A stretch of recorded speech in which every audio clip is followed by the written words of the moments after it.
Good morning, children. I am sure you all are ill and hearty.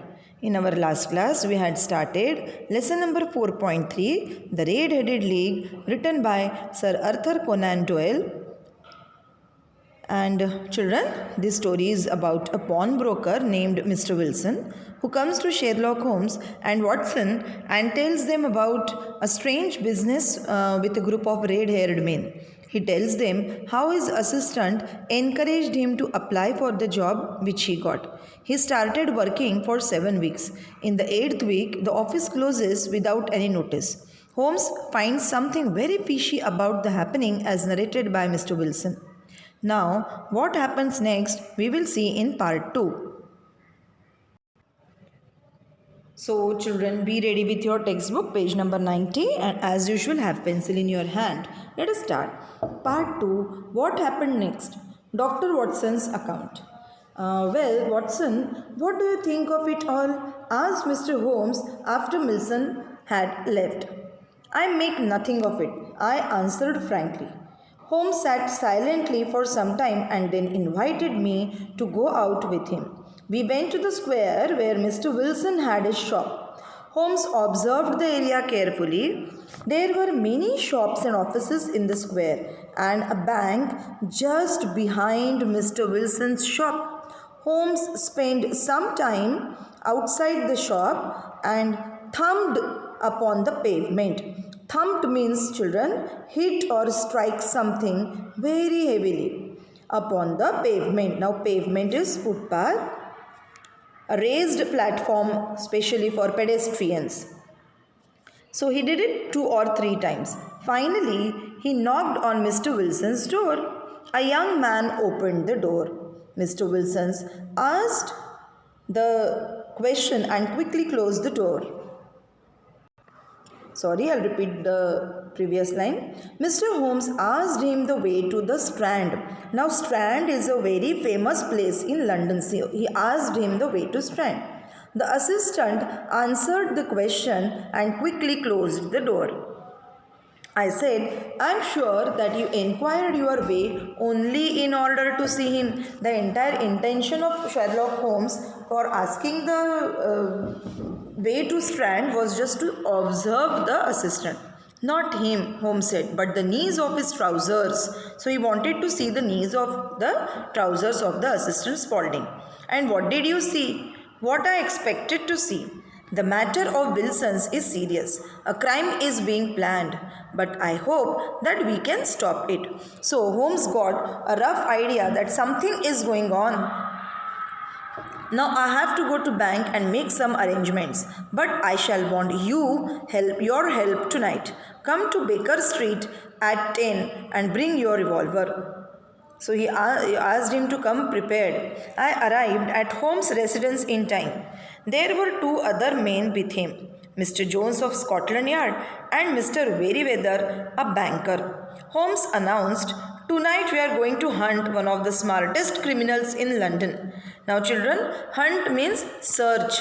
They are on a search of the smartest criminals in London. We left together in a carriage and reached the road we had visited in the morning. Holmes told us to follow Mr. Merryweather, who led us through an iron gate. We followed him down a narrow passage. After going down some stone steps, he led us down a dark, earth-smelling passage and into a huge cellar full of big boxes. We all sat on the boxes. Just imagine a place where a lot of things are kept over there, how it smells.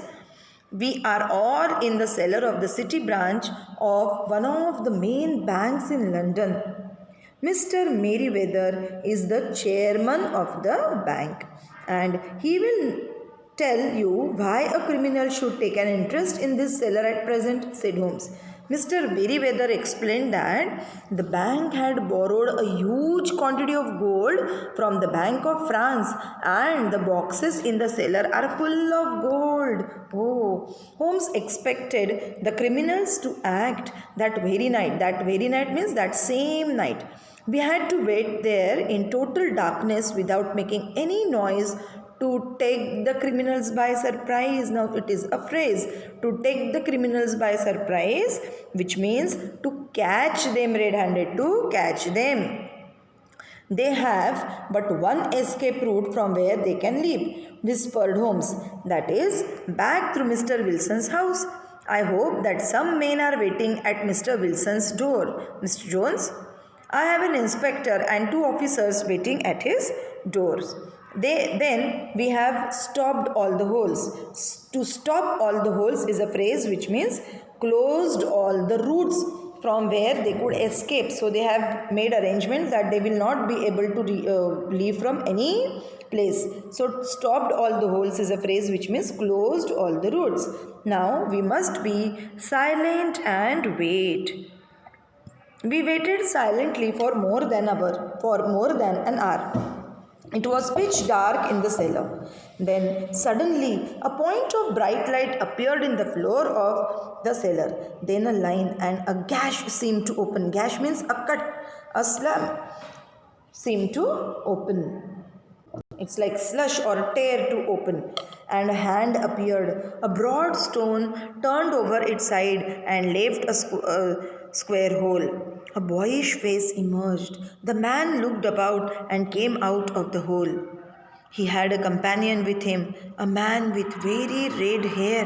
The pair was none other than Spaulding and the assistant Alice. Alice means Akka, whose other name was the criminal Clay, and the red-headed Mr. Duncan Ross. Oh, as soon as they climbed out of the hole, Sherlock Holmes sprang out and seized Clay by the collar.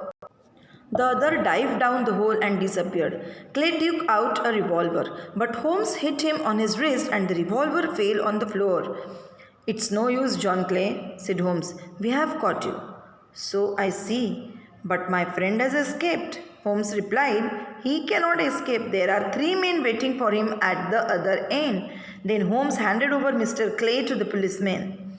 Mr. Merriweather said, Really, Mr. Holmes, I do not know how to thank you. You have foiled one of the most cunning attempts at bank robbery. Now, foiled means get wasted or prevented from happening. So, he failed the attempts of the robbers. One of the most cunning attempts at robbery. The bank is grateful to you.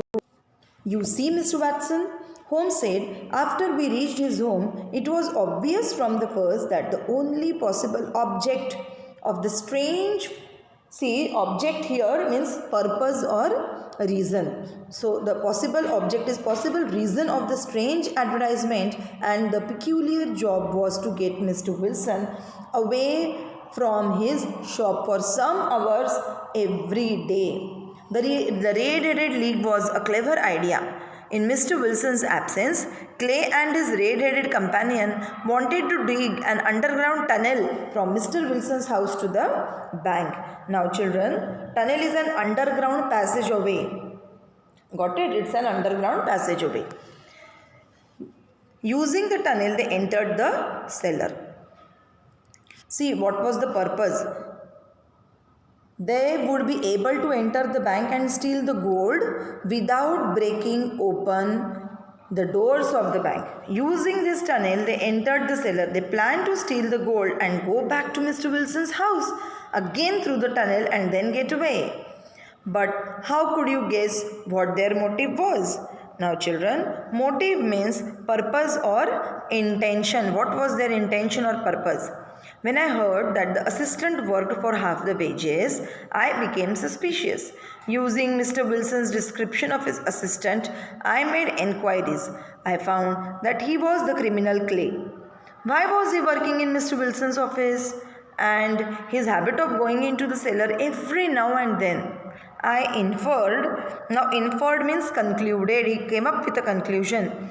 I inferred that he must be digging a tunnel to some other building. When we visited the shop, I bet upon the pavement with my stick to find out whether the cellar stretched out in front or behind. It was not in front. I saw the bank on the other side of the house and guessed what the criminals had in mind.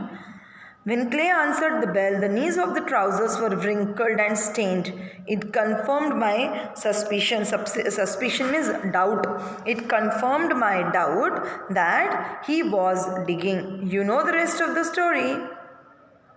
You reasoned it out beautifully, exclaimed in admiration. Now, it is, what do you mean by admiration? Means showing respect or given applause.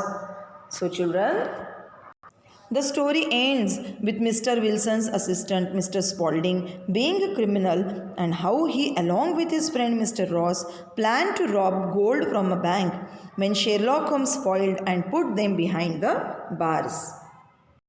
Now, children, it must be very sure to you the Red-Headed League was a clever idea of Mr. Spaulding and Mr. Ross to keep away Mr. Wilson from his own house for some time during the day so that they could dig a tunnel from Mr. Wilson's house to the bank in the hope of stealing the gold from the bank without breaking open the doors of the bank.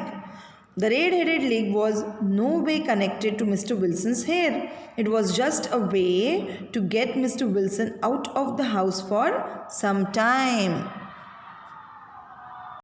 I'm sure you all must have enjoyed the story and understood the mystery. Okay, in our next class, we will discuss the language study of both the lessons. Okay, till then, do read the lesson again and again. Find the meanings of the new words.